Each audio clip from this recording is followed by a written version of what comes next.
Well, two of Britain's best-known high street names are set to merge. Dixons, the owners of Currys and PC World, and the mobile phone retailer Carphone Warehouse say they're going to change the way we live our lives by selling digital connected devices, or what's been termed the Internet of Things.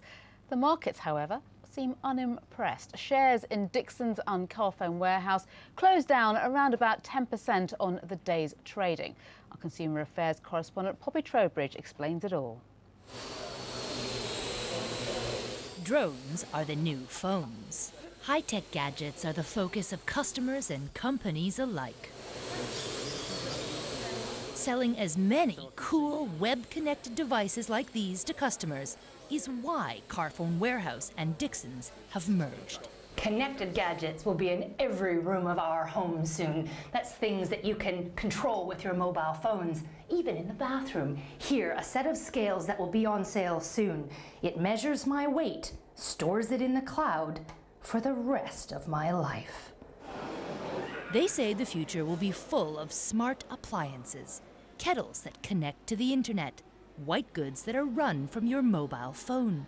But will this massive takeover create a company that can deliver? I'm sure they'll go into it in a very mature way, but you know, it's traditionally the big problem with mergers is actually making them work and delivering the benefits which are promised. Retail history is littered with mergers that didn't work. Combined, Dixons Carphone will have 3,000 stores across Europe, 1,200 here in the UK, and revenue of about £12 billion a year. Even so, can it compete with a rival like this, the mighty Amazon? I think that a few things are going to happen in the next few years. I think all of our home heating and home environment is going to be controlled from your mobile phone. I think you'll have security systems that alert you when somebody's trying to break into your house. You'll be able to see them on your mobile phone. The problem is no one really knows how to make them work, and we can make that happen. So what we have here is a cloud-connected home monitoring system. The wow factor certainly works, for a while. But this deal is worth nearly £4 billion and affects 40,000 workers. They'll be hoping the strategy has staying power. Poppy Trowbridge, Sky News. Well, Poppy spoke exclusively to the chairman of the newly created Dixons Carphone. He's Sir Charles Dunstan. 25 years ago, he founded Carphone Warehouse from his flat, and he will still have a 25% stake in the combined business, which looks set to join the FTSE 100. She started by asking him if this means cheaper products for consumers. What we're trying to do is we're trying to bring what we call the connected world together, in that increasingly in everyone's lives, what they do, the devices they use are connected to one another and connected to the internet and connected to their mobile phone. So really this is about putting both businesses in a position to be able to bring that to life for people. But the great thing about these kinds of mergers is you can make cost savings too and make your products cheaper. Is that the plan as well? There are some cost savings, but actually really the main thing is actually about the business we can create out of the two things. We don't really sell any products that Dixons sell, and they don't really sell any products that we sell. So it's really about a 2 and 2 making 5. And the fact is, both companies sell a slightly old-fashioned product. What makes you think that together you can be the future? I wouldn't say we sell an old-fashioned product. We sell tablets and smartphones, which is, it's the latest thing. It's how people run their lives now. And what's happening is that a mobile phone is becoming the remote control for your life. And we're now going to make sure just selling phones and tablets isn't enough anymore. You want your music streaming, you want Netflix, you want all of these types of services working around your home. It's our job to bring all that to life for you, and that's what this is about. Together, can you take on the likes of an Amazon? Well, Amazon is about selling products. We're about actually not only selling products, but connecting you to the services that help you get the best from that product, and actually helping you set it all up and get it working. But you can't deny that there are similarities, including the types of products you're going to sell, and just simply the presence. They're the presence online. You're going to be the dominant force on the high street. You will be in competition with each other. Of course, sorry, we're in competition with lots of people, but we think we make a unique combination, because it is no good just giving people boxes of things if you don't help them set them up, don't help them understand how they work together, and don't help them configure them. So technology is absolutely amazing, but for most of us, it's quite hard to get it set up and working. I still have to go and switch everything off in my house every so often and start it all over again. We need to be in a world where we're helping people get through those sorts of problems. This time next year, will you have more employees working for the group than today, or fewer?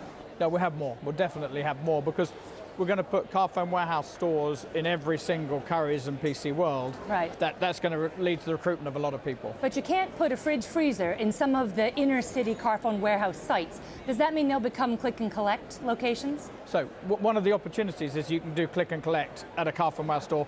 Probably not click and collect a fridge, but yes, you know, Carphone Warehouse has kind of ubiquitous coverage of the UK, so it's a powerful aspect of the merger. Where is the innovation coming from? Who's the driver here? Because you sell the mobile technology, but you still got the name Carphone in the title of your corporation. Dixons is known for white goods. You've come up with a joined corporate name that isn't something that lends itself to the future. This is what people are saying. Okay, but the name the name of the holding company is simply that. I think only stockbrokers will be interested in that. The names are on the high street. PC World, Currys, Carphone Warehouse will stay as they are. They have massive awareness. There's no point, as I keep saying, throwing the baby out with the bathwater and trying to change that. Can you afford 1,200 sites in Britain over the medium-term future, say the next 5 years? Are you confident you won't have to shut down any of those? Well, the portfolio as a store is very complementary, because they tend to be out of town, we tend to be in town and in shopping malls. So actually, if you look at the crossover of where you're going to have sites next to each other, it's absolutely tiny. So in that sense, yes, I think they do work. So you're confident you won't be closing any sites over the next 5 years? Currys are already in the process of closing a number of sites. That program continues, but part of the synergy and the strategy of this is not a site rationalization plan. I saw some of your new gadgets this morning. Are you confident that you have the floor staff that can be trained up to really be able to explain these to customers that come in the shop? Criticisms that have been leveled at Dixons in the past is that their staff aren't always on the shop floor as informed as they could be. This will be crucial for you selling these flash new gadgets, won't it? I agree, and it's hard for me to speak for them at this stage. All I can say, I think the reputation of Carphone Warehouse is that we are masters of our subject. No one knows more about mobile phones than we do, and we're going to bring that experience into the business. And you could show Dixons how to do it, perhaps. I wouldn't say that, but... It's very important, though, especially since we're moving into a new product area. You've got to be confident that you can sell it when people walk in the door, or they'll walk back out and order it on Amazon. Absolutely, and we sell consultancy, and that's what we do, and that's what we have to work on. So, the Internet of Things. What is it exactly? Well, joining me here in the Gherkin is Deanne Westlake, who's the Director of Policy and Research at the charity Nesta. Great to have you with us. Now, the Internet of Things. It sounds fabulous, doesn't it? Explain in practice what it is that Dixons and Carphone Warehouse are going to bring to, well, at least they hope to bring to us. Well, this is all the rage in the tech sector at the moment. The Internet of Things is about using technology to make the gadgets in your home, in your car, your alarm clock, your thermostat, as smart and as connected as the smartphone in your pocket. It's a great idea, but you know, you've got to have the right technology for it. Are manufacturers in the right place for Dixons and Carphone Warehouse to achieve their dream? Well, this is what the tech companies are all investing at in the moment. You will have seen recently Google bought Nest, who makes smart thermostats, for £1.8 billion a few months ago. They're all making a play for this, and it's something they've been working on really for 15 years now. It's intriguing, isn't it? That price tag there, 1.8 billion. I mean, you look at the deal today and we're all going, wow, look at this. Then Google pays that for what we might think is a fairly niche product. Absolutely, and there is really big money going into this sector at the moment. If you look at Samsung, you look at Apple, the really cutting-edge hardware providers, you look at people like Google and even Facebook with the Oculus acquisition, the really big money, the deep pockets, the people with so much cash they don't know what to do with it, they all want this to be their space. They do, but then ultimately it depends on us, the consumer, doesn't it? Do we want to buy it? We saw what happened with Google Glass, for example. Yeah. I mean, that hasn't exactly been the must-have accessory of the decade. So when it comes to the idea of the Internet of Things, surely that depends on take-up by consumers. How well placed are retailers to actually influence that? I think that must be the play here for Carphone Warehouse and for Dixons. They know the UK consumer, they've got a footprint that no one can rival, and hopefully they can use that to get these technologies adopted.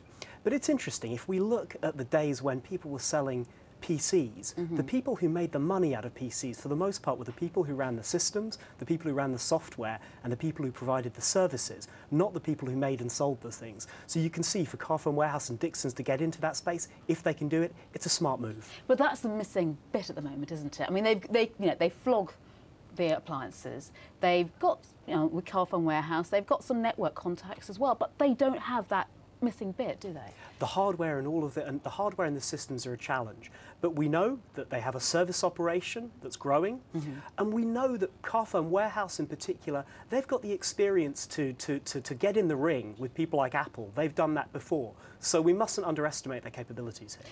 At the same time, it's intriguing, isn't it, when you look at the name of this new thing. They've kept the Carphone in. No one has a Carphone anymore. So why would you call yourself Carphone if you're looking to the future and want to be, the company that tells us all about the appliances of tomorrow and the way we're going to live? It's a real anomaly, isn't it? But there's something about this Internet of Things. If you're looking to sell people, if you're looking to make people feel familiar and comfortable, there's something about a comfortable name that matters. It's not an accident that they call this high-tech thermostat company Nest. It's about making people comfortable. It's about making people comfortable. The one lot of people who aren't comfortable right now are investors. We see what happened today to the share price. Both companies, the share prices just dropped after this announcement. Investors are not convinced. Now, you've been around in the industry for some time. You've been in Silicon Valley. This kind of scepticism, is it something that we see habitually, or are investors perhaps here onto something? We know there's always a question with big tech mergers, everything from HP Compact, autonomy. There's always big risks in these kind of things. And we know this deal will depend on a lot more than just the upside from the Internet of Things. There are questions around efficiencies, around stores, around buying power, and all of that will matter. I think it would be terrific if this succeeds. It will be a big boost for the UK's research base, for its tech industry, if this can work. But the investor attitude does show that the risks are large. Now, at your charity, what do you see? If you had to pick out a few areas and say, right, that's the thing to look at when it comes to the Internet of Things, what do you think are going to be the big hits? I think home entertainment is going to be an enormous area, and that's where some of the most intense fighting is going on. Consoles, gaming, and using that as a way to integrate things in the home. I think the market that Nest and people like AlertMe, a British competitor, are looking at is going to be also very big, particularly because you see the big energy companies looking to invest in that. British Gas have invested, Good Energies have invested. Those two things will be big. The one thing we shouldn't also underestimate is the car sector. When you look at the Tesla, the Elon Musk's amazing new electric car, one of the things that people don't talk about much about the Tesla is what an incredibly smart vehicle it is, as well as being electric and smooth and speedy. And I think cars could be another Trojan horse for this kind of automation. OK, so that is the future. We heard it here first. It's great to talk to you, Stian. Thanks for joining us. Thank you. Meanwhile, in Turkey, the country